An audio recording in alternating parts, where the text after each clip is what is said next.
Bonjour tout le monde. Un colis qui est arrivé là, hein, tout bien emballé. On peut dire qu'il n'y a pas de souci. Hein. Il y a du scotch, hein. Ça risque pas de se déchirer le plastique noir. Et là, donc, qu'est-ce qu'on voit? Un logo rouge. Ça finit par ELAB. On va voir ce que c'est. Donc, nous voici sur la Manticore, le Manticore. On ne sait pas trop vraiment comment faut l'appeler, au masculin ou féminin, on va dire là. Donc la Manticore dans son carton. Donc qu'est-ce qu'ils annoncent dans la boîte? Disque, casque, cordon de charge, 5 écrans de protection, un guide de départ. Voilà, et ça, c'est ce qui peut s'y monter dessus, c'est pas dans le carton. Donc on va l'ouvrir. Alors bien sûr, ils auraient pu faire quand même l'ouverture face à l'étiquette. Hein. Là on est obligé de mettre à l'envers pour pouvoir l'ouvrir. À la style anglaise, tout à l'envers. Voilà, c'est ouvert. Alors c'est là-dedans. Je le monte et je vous montre la bête une fois montée. Une fois ouvert, donc voilà comment ça se présente. Alors déjà, on peut voir c'est que c'est très bien protégé. Vraiment, le carton est même très dur. Par certains emballages de certaines machines, des fois, c'est juste un carton qui fait la forme. Là, vraiment, il y a du renfort. Donc, on y trouve quoi dedans? Donc ici, on y trouve le repose-bras. Là, on va voir la canne qui est déjà montée sur la commande. Le disque. Un câble de chargement qui est exactement le même que celui de l'Equinox. La petite carte. Voilà. Je vous la filme bien, ça c'est pour les rageux.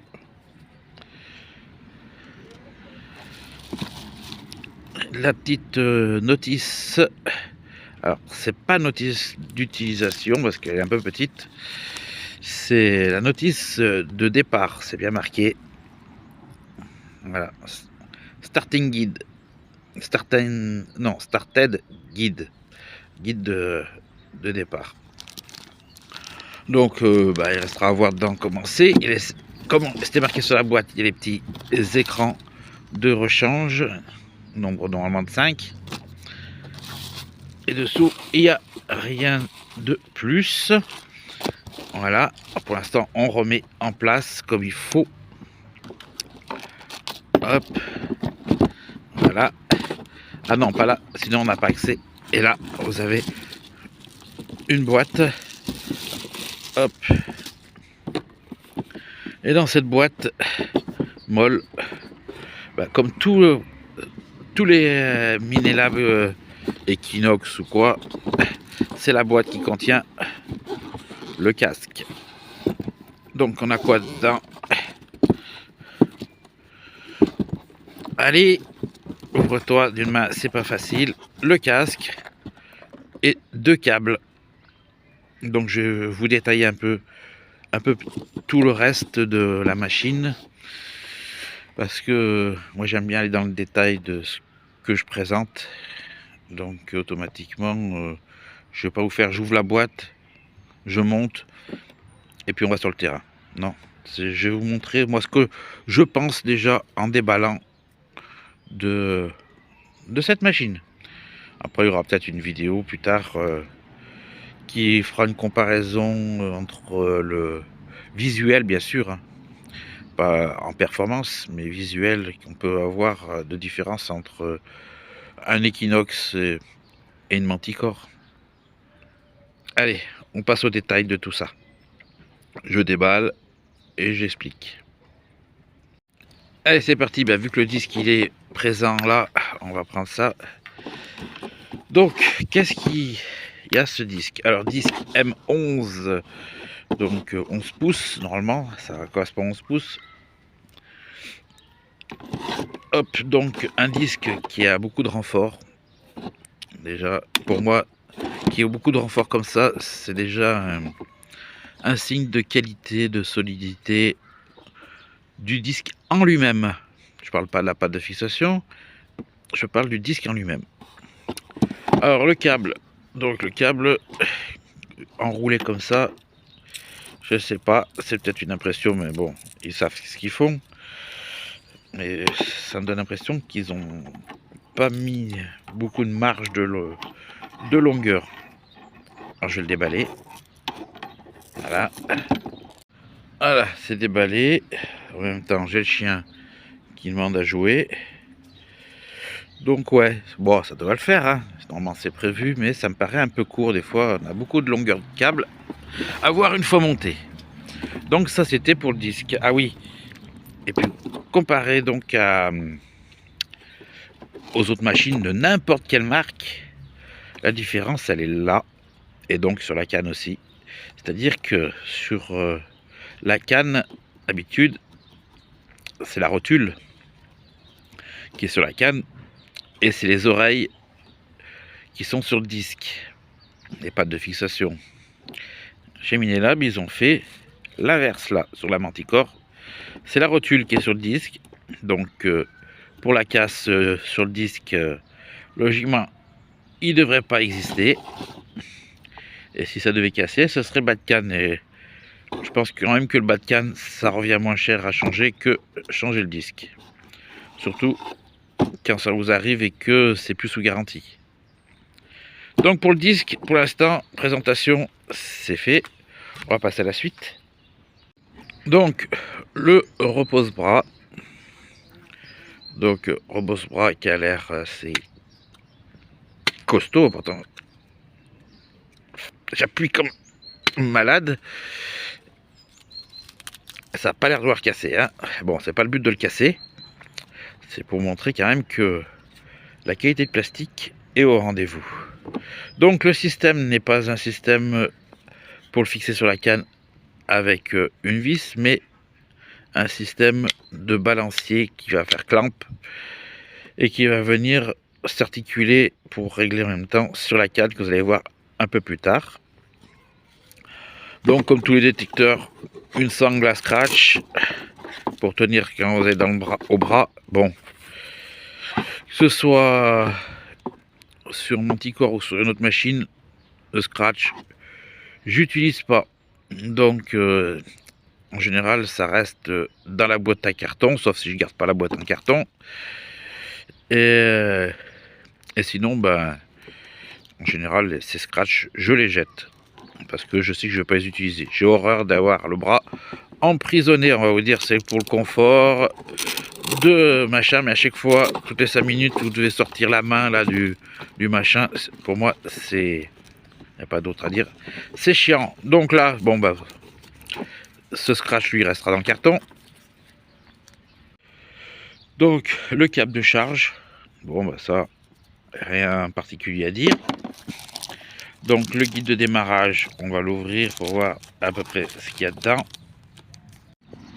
Donc, une fois qu'on a enlevé le plastique, on a une petite page qui est pliée en 4.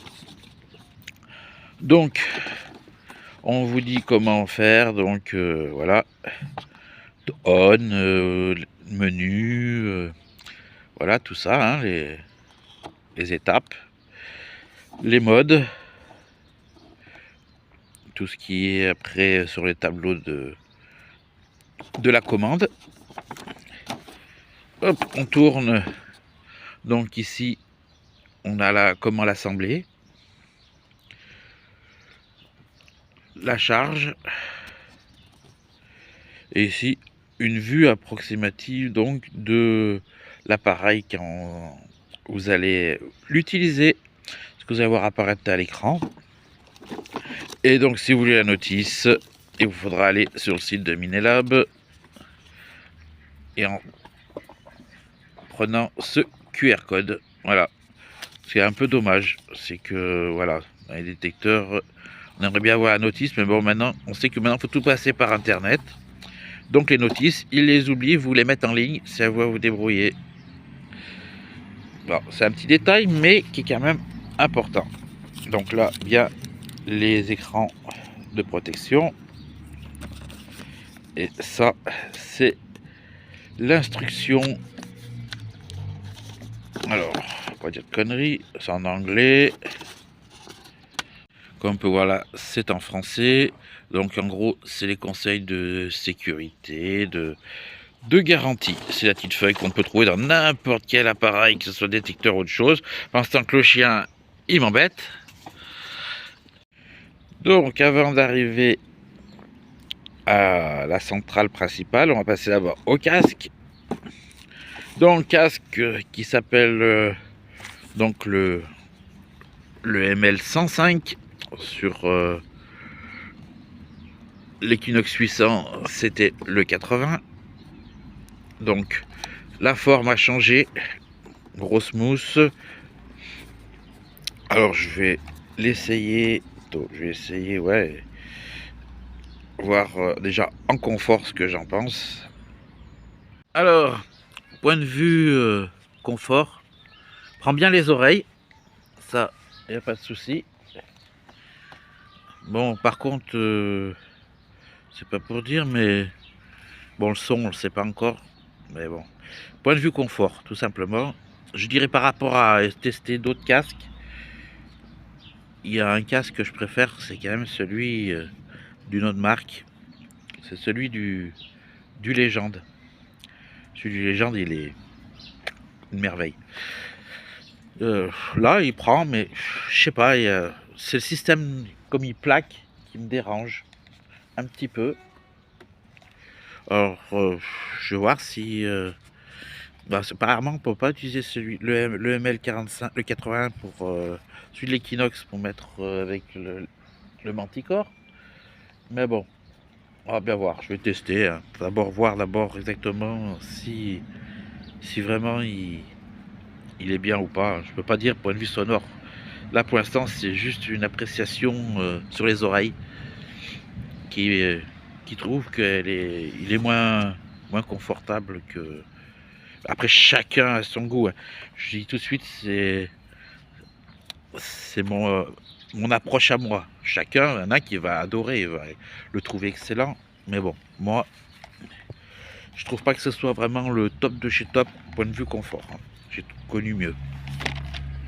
Sinon, donc, il y a 3 boutons au milieu pour l'allumer, plus, moins, monter ou descendre le son. Ici, prise de charge, entrée casque. Oui, entrée casque.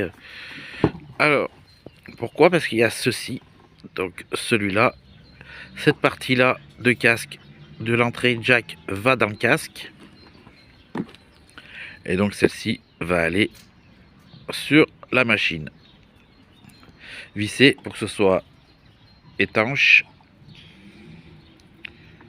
Donc le casque, je disais, il a son entrée là.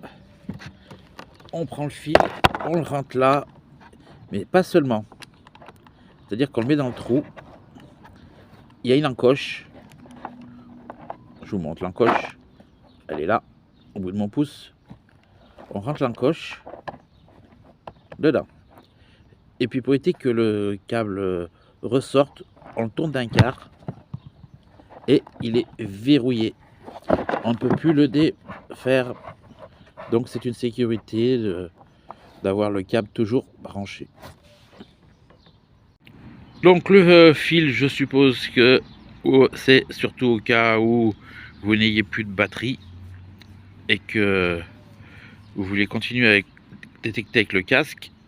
Et bien au moins, si vous n'avez plus de batterie, vous devez pouvoir utiliser le casque et l'utiliser donc en filaire sans avoir la batterie. Sinon, je n'en vois pas l'utilité d'avoir un câble. Par contre, ce qui est bien dans ce style de câble, donc c'est que c'est pas que un câble lisse. Vous voyez, il y a un effet accordéon.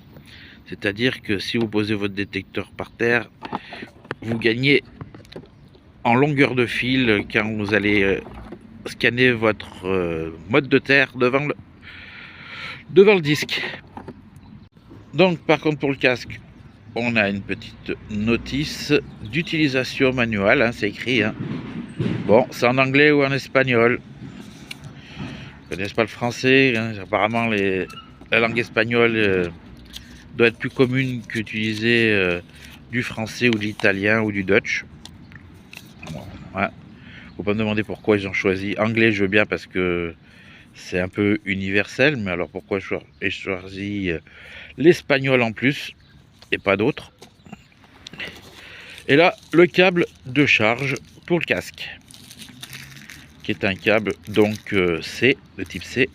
Maintenant, tous les appareils qui vous vendent vont être tous équipés de la fameuse prise C pour que ce soit uniforme pour tout le monde. La dernière partie avant l'assemblage, c'est donc la canne et le module de commande. Voilà. Donc, qu'est-ce qu'on peut dire? Une poignée caoutchoutée là, en main. Bon, ça paraît très agréable à la première prise en main. Canne carbone. Donc les fameux crans que je vous parlais tout à l'heure vont servir à régler le repose-bras. Donc ce que je disais, pas de vis. Au moins on n'a pas, parce que sur certaines machines, vous avez le repose-bras qui est fixé dessus avec un trou. Donc vous n'avez pas le choix. Vous pouvez pas avancer la commande, vous pouvez pas reculer ni avancer le repose-bras. Là au moins c'est bien étudié chaque cran pour le confort de l'utilisateur. Il n'y a rien à dire. Bravo Minelab pour avoir pensé à cela.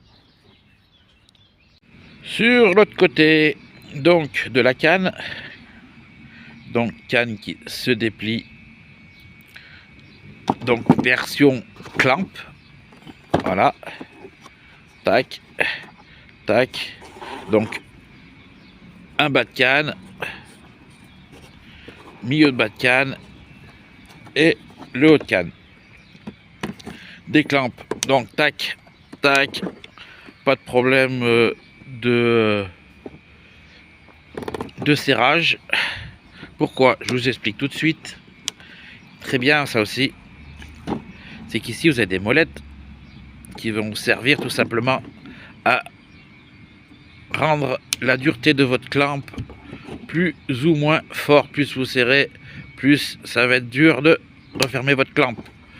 Donc imaginez que vous ayez un problème de jeu qui se fasse dans la canne, vous avez juste à vous servir de ces molettes et vous allez faire une pression supplémentaire sur la canne, donc automatiquement plus de soucis.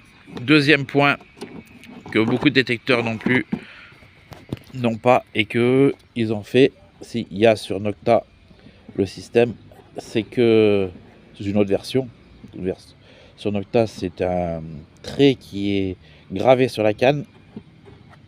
Mais là, chez Minelab, ce qu'ils ont fait, c'est que quand vous êtes en bout de canne, pour pas être sûr de ne pas aller plus loin, vous avez un trait rouge, comme le trait rouge que vous allez retrouver souvent sur votre fil d'aspirateur, pour vous dire que vous êtes en bout de câble. Et puis le bas, donc, c'est là où on retrouve les oreilles, moi ce que j'appelle les oreilles, vous appellerez les pattes de fixation, donc qui sont maintenant sur la canne. Donc la vis. Alors ça aurait été bien, c'est qu'on est, parce que ça des fois c'est des problèmes sur toute machine. Je ne dis pas que c'est spécial Minelab, parce que j'en ai des rageux, mais je sens que je vais en avoir des rageux, mais c'est pas grave. Moi je dis ce que je pense des machines. Il y a du bon, du mauvais. Pour l'instant il y a beaucoup de bon sur ce que je vois. Mais là on aurait pu avoir une vis au moins supplémentaire. Alors celui qui a une imprimante 3D, c'est pas grave, il pourra s'amuser à refaire une vis, mais des fois on arrive à avoir des vis qui se cassent. c'est pas des fois un défaut de fabrication. Ça aurait été bien au moins d'avoir une vis de plus au cas où on n'ait pas à se retrouver à devoir recommander une vis et être bloqué à pas pouvoir sortir détecter le temps de recevoir la vis supplémentaire. On finit cette présentation donc avec bien sûr le tableau de commande. Donc ici vous avez la prise de charge, la prise ici pour brancher le disque. Là, si vous utilisez le filaire, il vous suffira de défaire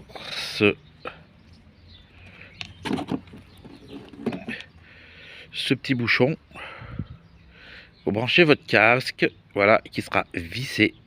On peut voir. Tac, l'haut-parleur, la petite lumière pour ceux qui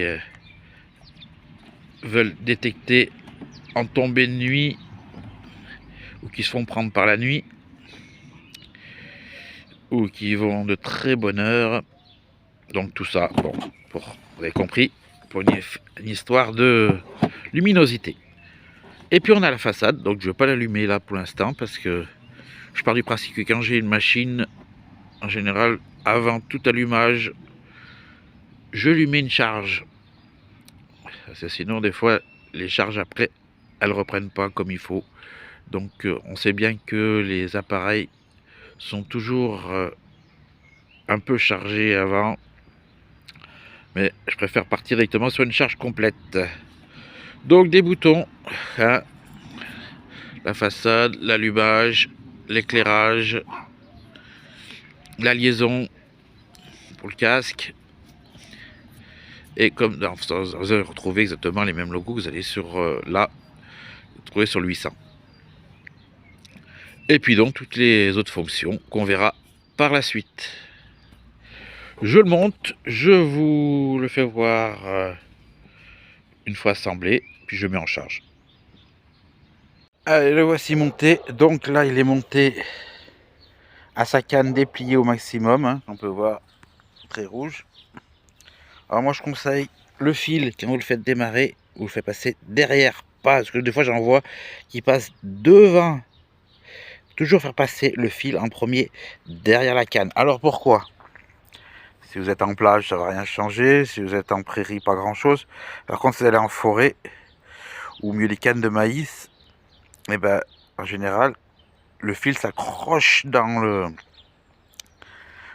la canne, dans la broussaille. Et c'est là où, avec l'élan, vous allez péter à ce niveau-là. Alors des fois, vous en rendez pas compte parce que c'est pas visible, mais ça crée une micro-fissure. Et c'est de là que deviennent les premières pannes des disques. C'est-à-dire que c'est tout ce qui est étanchéité ne l'est plus. Première humidité, elle rentre par ici. Votre disque, il se met en overload. Et puis après, vous appelez en disant bah, ma machine, elle marche plus. Donc pensez bien, passer le câble là, derrière en premier. Parce que là, sinon, ça vous fait une boucle. Et je vous dis, ça s'accroche. C'est un conseil, hein. Donc, les clamps, je les ai resserrés. Donc, en fin de compte, on peut voir le fil. Il est assez long, hein, puisque je suis en bout de canne. Et que si j'aurais eu plus long, j'aurais fait moins de tours. J'ai enlevé le film bleu qui était là. Parce que bon, il sert à rien, ça vous fait que perdre de la luminosité. Et le fameux repose-bras. Donc, vous appuyez ici, ça libère et vous avancez, reculez votre repose-bras. Et après, quand vous avez trouvé votre point, bon, bien sûr, en étant vraiment dans le bon cran, vous verrouillez et ça ne bouge plus du tout. Vous pouvez voir, j'ai enlevé la fameuse dragonne qui me gonfle. Et puis maintenant, il ne reste plus qu'à le mettre en charge. Alors, en espérant que cette petite présentation vous ait plu, en espérant vraiment. Donc je sais qu'il y aura toujours des rageux qui sont à fond pour une marque, que ce soit pour celle-ci, que ce soit pour XP, que ce soit pour Garrett, que ce soit pour n'importe quelle marque. Hein. Faut toutes les citer, les marques, pour ainsi dire, presque, sinon après, ça fait la jalousie. Hein, Nocta, White, j'en oublie, hein. Il y en a tellement, Quest, vous en voulez encore, Rutus, non bref, là on est sur le Manticore. Donc, ce que je dis, faut pas le prendre mal. S'il y a des trucs qui vous ont pas plu, c'est parce que c'est votre pensée à vous. Moi, ce que je dis, c'est ce que moi je ressens en première vue. Après, je peux me tromper par la suite, hein, mais bon, pour l'instant, c'est comme ça que je le vois. Ce que j'ai trouvé bien, c'est parce que je trouve bien. Ce que je trouve moins bien, c'est parce que je trouve moins bien, tout simplement. Chacun ses goûts. Donc, commencez pas à faire des commentaires haineux pour ceux qui voudraient en faire. Ouais, j'avais oublié juste de vous préciser une chose, c'est une fois replié, la taille qu'il prend, il prend vraiment très peu de place. Il suffirait en plus d'avoir une patte basculante là. Pour ça, il fait rentrer dans le repose-bras. Et puis on mettrait ça super bien dans un sac. Ah, et puis il y a aussi un petit truc que Minelab aurait pu penser. Alors, moi je m'en fous parce que un peu dans le sens que il est fort possible que le détecteur reste pas sur sa canne d'origine. C'est-à-dire qu'ils auraient pu penser à faire une sorte de canne qui empêche ce phénomène. Voilà, il n'y a pas de guide. Sur certains détecteurs, vous avez des cannes qui sont avec une rainure. Et donc cette rainure empêche cet effet d'avoir un détecteur qui, ben voilà, qui il tourne, il tourne sur lui-même. Voilà. Donc ça c'est le petit défaut. Sur ce, je vous dis à plus tard pour une suite de cette machine. Ciao!